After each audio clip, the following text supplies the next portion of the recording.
ये जो 1800 paper currency act 1882 मतलब रूप की व्यवस्था 1857 की क्रांति के बाद कि भाई भारत के जो आर्थिकता है वो इतनी ताकतवर है कि आर्थिक और शारीरिक इतना मजबूत है कि भारत की जनता ने 1857 में इतनी बड़ी क्रांति कर गई। तब उन अंग्रेजों ने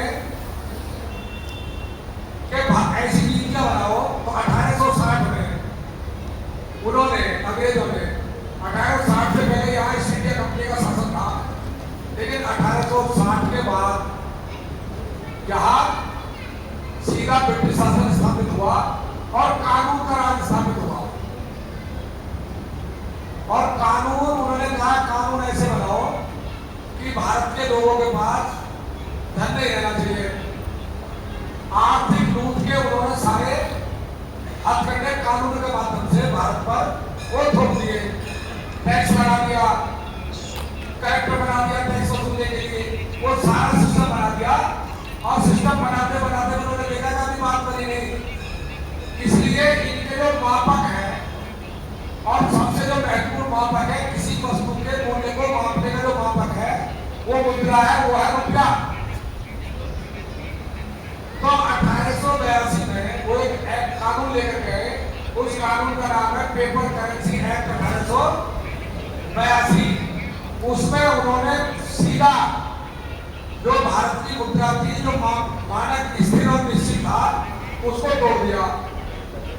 अब जो दो सिक्के जो चलाए, ये चलाए शेरशाह सूरी ने, मतलब भारत की मुद्रा का नाम रुपया जो रखा वो शेरशाह सूरी ने रखा। तो दो धातु चुनी, एक चांदी है, दूसरा सोना। तो सोना भी सोने की बनाई मोहर और चांदी का बनाया रुपया, और इसका अनुपात रखा। अनुपात वही रखा सैद्धांतिक, जिसके निकालने में जिसमें ऊर्जा लगती है, बनाने में निकालने में जो मेहनत लगती है उसके अनुसार। तो भारत में इनकी जो उत्पादन था वो 1:10 का था। अगर चांदी 10 तोला निकलती है और तो सोना 1 तोला, कितना उसका होता तो उन्होंने अनुपात रखा 1:10। अगर किसी को मदद करनी है तो 10 रुपए दो और 1 मोहर वो ले लो, ये उसका वो नियम सिद्धांत, ये सैद्धांतिक नियम बनाया। लेकिन अंग्रेजों ने क्या किया 1882 में मूल्य को मापने के मानक, उसका मानक को तोड़ देंगे, उन्होंने मोहर को 15 रुपए की कर दिया कि आज के बाद मोहर वो 10 रुपए की नहीं रहेगी, वो 15 रुपए की रहेगी। अब इससे क्या हुआ, मान लो मेरे घर 300 रुपए रखे चांदी के और मैं कह रहा हूं कि मैं सुबह में टकसाल पर जाऊंगा, वो 300 रुपए दे देगा, मैं मोहर लेकर के आऊंगा और तो 10 रुपए की मोहर है, तो मैं जब जाऊंगा तो मुझे कितनी मोहर मिलेगी? 300 रुपए में 30 मिलेगी। लेकिन कानून बना दिया 15 रुपए की मोहर। अब क्या मोहर मिलेगी मुझको? अब रहेगी 20। तो 33% भारत के सोने की लूट कर गई एक ही कानून से। और जो हमारा उत्पादन होता था उसकी 33% वैल्यू हो गई। तो यहाँ से जो मापक है मूल्य को मापने का मुद्रा, वो तोड़ना शुरू किया 1882 से। और तोड़ते तोड़ते तोड़ते तोड़ते अब वो कागज बना दिया। अब उसके पीछे मानक वो बिल्कुल नहीं है। क्यों नहीं है? आपने 8 नवंबर 2016 का प्रधानमंत्री का भाषण आप निकालिए, यूट्यूब पर पड़ा है, जो नोटबंदी के नाम से प्रसिद्ध है। अब उसमें 2 बातें हैं। जब प्रधानमंत्री ने भाषण दिया तो उसने कहा कि बड़े नोट से देश में कानून बढ़ता है, भ्रष्टाचार बढ़ता है, आतंकवाद बढ़ता है। ये 3 चीजों में नुकसान है बड़े नोट से। इसलिए आज रात को 12 बजे के बाद 1000 का और 500 का करेंसी नोट लीगल टेंडर नहीं रहेगा, ये प्रधानमंत्री ने बोला। और हम जब सुबह उठे तो 1000 का नोट बंद और 500 का बंद। आया कौन सा? 2000 का आया 1000 के बदले में।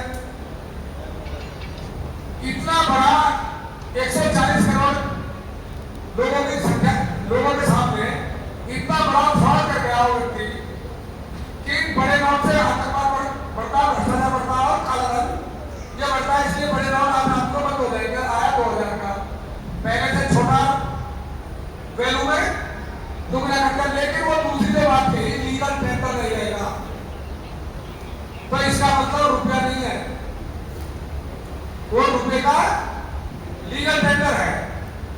अब जब रुपये का लीगल टेंडर है तो लीगल टेंडर वो होता है उसकी वैल्यू और जिसका भी लीगल टेंडर है उसकी वैल्यू वो बराबर होती है, कानून में वो सेम होती है।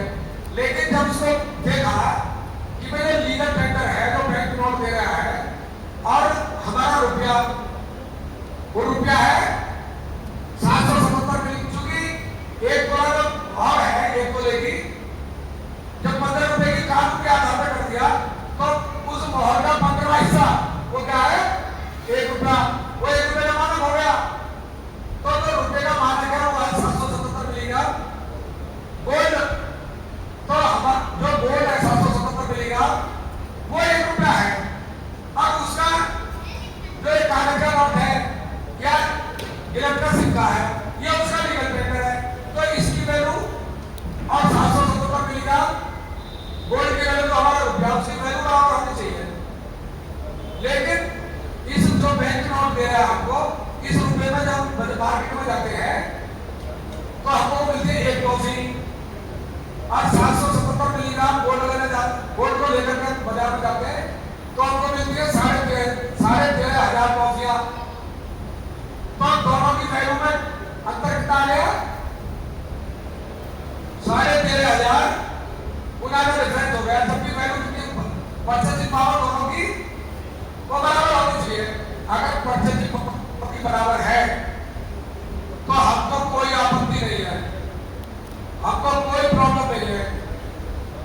अब वैल्यू का अंतर इतना आ गया वो कैसे आया, तो जनता सरकार पहुंचे जब एक पूरा खोजबीन कर लिया कि 1 रुपया बराबर हमारा 777 मिलीग्राम गोल्ड है, तो हमने जनता सरकार पहुंचने आरटीआई लगाई आरबीआई में और उससे पूछा कि भाई तुम्हारे पास रिजर्व में सोना कितना है, गोल्ड कितना है, तो वहां से जवाब आया 800 टन। और 800 टन को जब डिवाइड किया 777 मिलीग्राम गोल्ड में तो देश में करेंसी होनी चाहिए 4.8 लाख करोड़। अगली आरटीआई जब लगाई तो कि भाई तुमने करेंसी कितनी छाप रखी है, तो करेंसी जो आरबीआई एक्ट 1934 है और पेपर करेंसी एक्ट 1882 है, गोल्ड एक्ट 1906 है, उसके अनुसार 800 टन सोना रखने के बाद जो कानून है जो नियम है उसके अनुसार आरबीआई छाप सकता है 4.8 लाख करोड़ की करेंसी।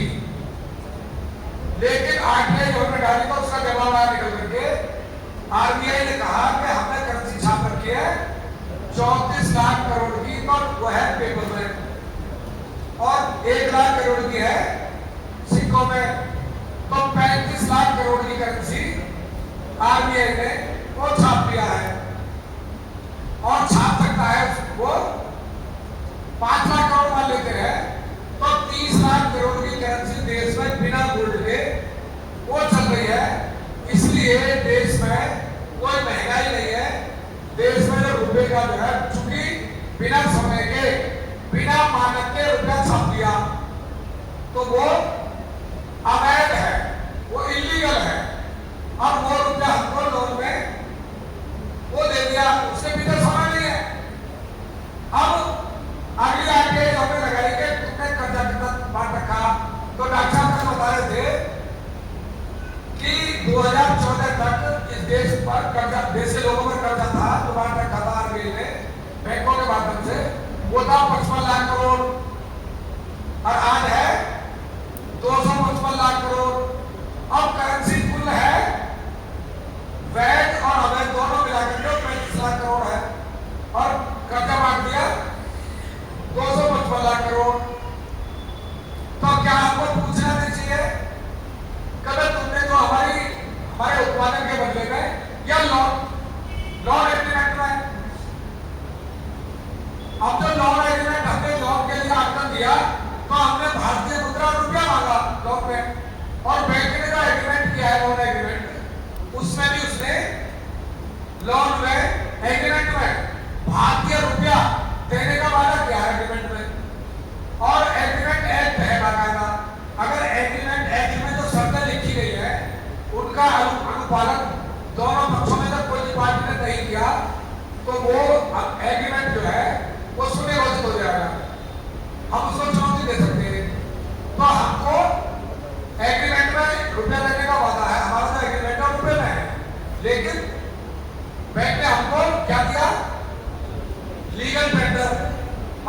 टेंडर की वैल्यू और हमारे रुपए की वैल्यू, भारतीय रुपए की वैल्यू, वो 13,500 रुपए का अंतर है। अब हमको तो उसने दिया लीगल टेंडर, कागज को नोट में छापा और हमारे नाम पे दे दिया। या हमको दी केवल संख्या, केवल संख्या गई, और संख्या के बदले में जब हम लोग को छुट्टा कर रहे हैं तो हम क्या कर रहे हैं? हम पहले अपना जो उत्पादन है उस उत्पादन को दे रहे हैं जोन में। तो हमारा जो उत्पादन है वो है जेन्युइन, वो है ओरिजिनल, वो है मतलब नेचुरल धन। अब उसने दे दिया हमको रिप्रेजेंटेटिव, उसने दे दिया आपको लीगल टेंडर वैट मिलता, जिसकी परचेजिंग पावर उसके बराबर नहीं है, हमारे धन के बराबर नहीं है उसकी परचेजिंग पावर। तो परचेजिंग पावर तो हम तो दे रहे हैं उसको अपना धन रुपया, और उसने दिया हमको लीगल टेंडर। चूंकि हम लोग अपना उत्पादन तैयार करके मेहनत करके वो बाजार मार्केट ले गए, और मार्केट में जो हमने दिया उसके बदले में हमको क्या मिला? आरबीआई के गवर्नर द्वारा जारी वचन पत्र लीगल टेंडर को मिला। लेकिन वो मिला किसके बदले? हमारे उत्पादन के बदले मिला। अब उस लीगल टेंडर को जब बैंक में ले जाएंगे, चूंकि उसमें वचन दे रखा रुपया देने का वादा है, तो हमको गवर्नर है उसी बैंक का जिसको जमा करने जा रहे हैं। अब हम उसको ये कह रहे हैं कि भाई ये हमारे गेहूं के बदले में आया है, तेरे गवर्नर का वचन पत्र है, इसमें रुपया देने का वादा कर रखा। जो भारतीय करेंसी जो रुपया है उसका जो मानक है, उस मानक के अनुसार पहले या तो मुझे रुपया दें, या मानक के अनुसार इसको मेरे लोन में जमा कर। तो हमारा जो 1 रुपया है मेहनत का कमाया और उत्पादन का कमाएगा, वो जब अपने लोन में जमा करते हैं तो बैंक के 13,500 रुपए के जो लीगल टेंडर है उसको चुकता कर देते हैं।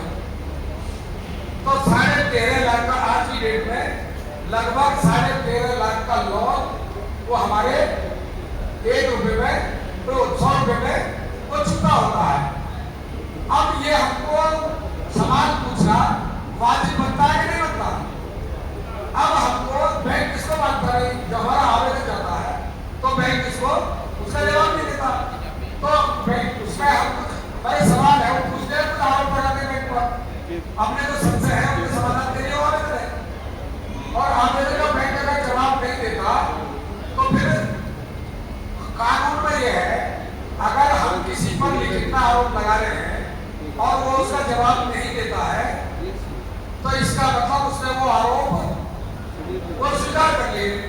जब स्वीकार कर लिए तो उसने फिर हमको क्या हो गया कि उसने हमारे साथ धोखा किया एग्रीमेंट में। वो एग्रीमेंट में धोखा है, तो एग्रीमेंट को चुनौती देना पड़ेगा। तो जब एग्रीमेंट में ही धोखा हो गया तो एग्रीमेंट को हटाया। तो एक तो हमसे 2 केस बनते हैं, एक तो एग्रीमेंट को सूटेबल कराना है, दूसरा सवाल हो गया कि उसने हमारे साथ क्रैक कर दिया, उसने नकली बिना मानक का मुद्रा हमारी प्रॉपर्टी के बदले में जो लोन में दी है हमको जो कर्जा दिया वो बिना मानक का दे दिया, मानक को तोड़ दिया, जिसमें आजीवन कारावास की सजा का वो प्रावधान है। और वो सारे दस्तावेज आरबीआई के द्वारा दिए गए सब हमारे पास है। तो अब हमको ये तो एग्रीमेंट है उसको चुनौती देना, उससे पहले उसके बैंक के खिलाफ एक 420 का फ्रॉड का वो मुकदमा दर्ज कराना का हमारे साथ बैंक ने वो फ्रॉड किया है। तो आपराधिक मुकदमा और सिविल का मुकदमा, ये 2 मुकदमे वो बनते हैं। तो हम पुलिस में ये हमारा अधिकार बनता है कि बैंक ने हमारे साथ फ्रॉड किया है, ये हमारे पास साक्ष्य है, दस्तावेज है, ये हमें बैंक से आवेदन भेजा है, उसने हमारा जवाब नहीं दिया और रिमाइंडर भेजा है, उसका भी जवाब नहीं दिया, तो हमारी एफआईआर दर्ज की। तो पुलिस जो है वो एफआईआर हमारी वो दर्ज नहीं करते, लेकिन हमारे पास हमने कार्रवाई की उसका रिकॉर्ड वो हमारे पास है। उसके बाद भी बैंक जबरदस्ती सरफेसी का दुरुपयोग करते हुए या उपयोग करते हुए हमारे साथ जबरदस्ती कानून, सरकार, सत्ता, प्रशासन उसका नाजायज दुरुपयोग करते हुए वो हमारे साथ जबरदस्ती हमारी प्रॉपर्टी संपत्ति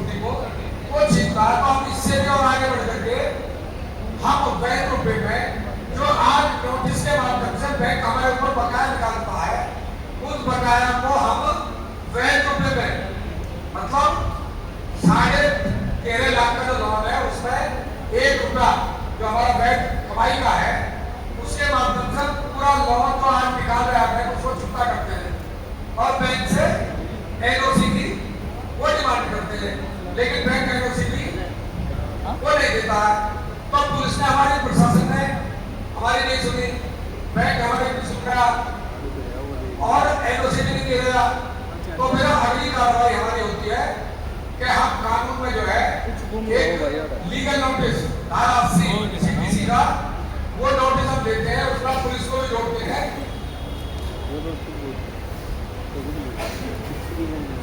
एक 50 नंबर गाड़ी है 3199 ये हटानी है, तो जिसकी लोग वो सब देता हटा। तो ये तो फिर हमारा लीगल नोटिस वो पुलिस को भी जाता है, डीएम को जाता है, तहसीलदार को जाता है, मतलब जो भी उसमें इन्वॉल्व है जिनकी जिम्मेदारी है हमको हमारे लिए उनकी ड्यूटी की गई है कि जितना के जिले में पब्लिक सर्वेंट है उनको हमने पहले लिखित में दिया, जो बैंक को आवेदन भेजता है और डीएम को तहसीलदार को उनको भी जाता है। तो हम उनको भी सूचित करते हैं कि हमारे साथ बैंक ने फ्रॉड किया, तो बैंक प्राइवेट होते हैं, सारे बैंक प्राइवेट है, तो उनको अपना प्रशासनिक जो हमारे लिए अधिकारी बैठाए गए हैं हमारी सुविधा के लिए, हमारे लिए उनको भी हम सूचित करते हैं कि आप इसको आप देखें संज्ञान है, बैंक ने हमारे साथ फ्रॉड और चीटिंग की है, लेकिन वो भी नहीं देते तो उनको एक कानूनी नोटिस, लीगल नोटिस जाएगा। और फिर इस सारी चीजों का क्रिया हुआ है कि इसमें सारे में जो फंडामेंटल राइट है, जो संविधान में हमको अधिकार मिले हैं नागरिक को, उनका जब पालन सब जगह नहीं हुआ तो फिर उसके लिए जो चौथा स्तंभ है प्रजातंत्र का वो है न्यायपालिका। तो फिर हम न्यायपालिका में लीगल नोटिस के बिहार में जो भी कार्रवाई हमने की है वहां जाकर के हमको कानूनी एक सिविल दावा और आपराधिक दावा वो हम एफआईआर के लिए संपत्ति उसका प्रयोग कर सकते हैं और सिविल दावा। लेकिन ये सारी चीजें हम व्यक्तिगत लड़ने के लिए वो है, और ये आप निश्चित मान लीजिए कि जब तक हमारे पास जनशक्ति वो नहीं होगी, क्योंकि सिस्टम ही ऐसा बनाया है वो हमको हमारा शोषण, हमको लूटने गुलाम बनाने के लिए और हमको वो बनाने के लिए पूरा सिस्टम ऐसा कर दिया है। देखिए वर्तमान कानून व्यवस्था में, तो आज की व्यवस्था में इसकी बात कर रहा हूँ, उसमें संविधान में 2 शक्तियां हैं, एक आर्थिक और दूसरी शक्ति है सामाजिक। क्योंकि नेता हो, प्रधानमंत्री कोई भी हो, वो समाज से ही समर्थन लेने के लिए आता है, तो सामाजिक शक्ति सबसे बड़ी है और दूसरी आर्थिक शक्ति। आर्थिक शक्ति निहित है हमारी मुद्रा में और सामाजिक शक्ति निहित है हमारी राज्यसभा में, और ये दोनों को ही हमको पढ़ाया नहीं जाता। इस देश में मुद्रा और ज्ञान सभा वो किसी को नहीं पढ़ाई जाती। तो जब ये संयुक्त के तहत ये हमको नहीं पढ़ाई जाती है तो हमको खोज करके संविधान का, नियम का, प्रावधान का उपयोग करके इन दोनों को हमको जानना है और अपनी आर्थिक और सामाजिक शक्ति इसको बढ़ाना है। इसी को बढ़ाने के लिए जनता सरकार मोर्चे का ये मिशन वो चला हुआ है और जिसका टारगेट है, जिसका लक्ष्य है गांव को गांव आधारित व्यवस्था वो खड़ी करना और उनको अपनी मुद्रा के बारे में जनाना और जानना। जनाना उसका प्रत्येक नागरिक का अधिकार है, जो जान गया है वो लोगों को जनाए और जो नहीं जानता उसको जानना, ये उसका कर्तव्य है। तो हम यहाँ जो सामान्य लोग नहीं है, हमको यहाँ पूरी प्रक्रिया उस हिसाब किताब से समझनी है कि हम यहाँ से जाकर के किसी को समझा सके। किस तरह, जिस तरह डॉक्टर साहब यहाँ बैठ करके या इस मुद्दे पर मैं यहाँ से बैठ करके आपको पूरा विषय देने का, समझाने का प्रयास कर रहा हूँ, आपको भी उसी तरह से समझना। अब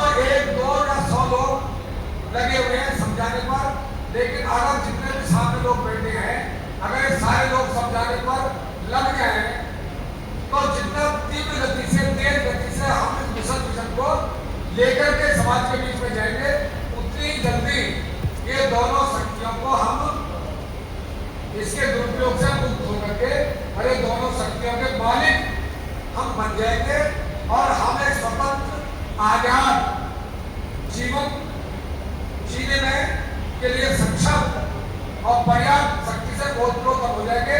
ये जो गुरुग्राम बाकी इसमें ग्राम सभा गुरुग्राम में है, मुद्रा की